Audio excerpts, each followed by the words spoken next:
আসসালামু আলাইকুম। কালকে থেকে আমাদের ইন্টার্নশিপ শুরু। তো আজকে একটু সময় পেলাম, ভাবলাম একটু ছাদে আসি, আমার বাগানটা একটু দেখে যাই।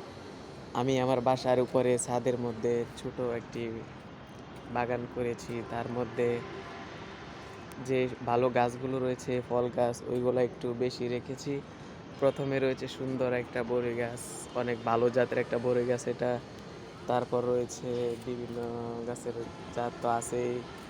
এই যে একটা মালটা গাছ কত সুন্দর। তারপরে যে একটা আনার গাছ, এটা আনার গাছ, ভালো উন্নত জাতের আনার। এখানে একটা রাখছি আপেল গাছ। তারপর আছে এই যে আঙ্গুর গাছ, এটা কালো আঙ্গুর, আর এটা সাদা আঙ্গুরের গাছ। আর এটা এই যে মালটা গাছ, সাথে একটা জাম্বুরা গাছও আছে। এই যে এখানে কালো ১২ মাসি মরিচের একটা চারা আছে। তারপর কিছু পুঁইশাকের গাছও লাগাইছিলাম। আলহামদুলিল্লাহ পুঁইশাকের গাছগুলো অনেক সুন্দর দেখা যাচ্ছে।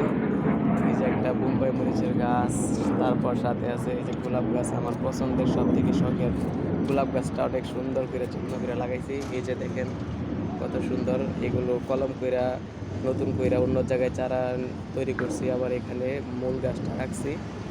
এই যে কলম করার জন্য যেখান থেকে ডাল কেটে নেওয়া হয়, ওইখানে ডালের মাথায় ছোট একটা পলিথিন বেঁধে দিতে হয়, তাহলে এখানে এক ধরনের হরমোন থাকে, ওইটা নিঃসৃত হয়ে গাছগুলা নতুনভাবে অনেক শাখা প্রশাখা মেলে। এই যে এখান থেকে কলমের মাধ্যমে এখানে ছোট একটা চারা নতুন করে হইতেছে গোলাপের গাছ।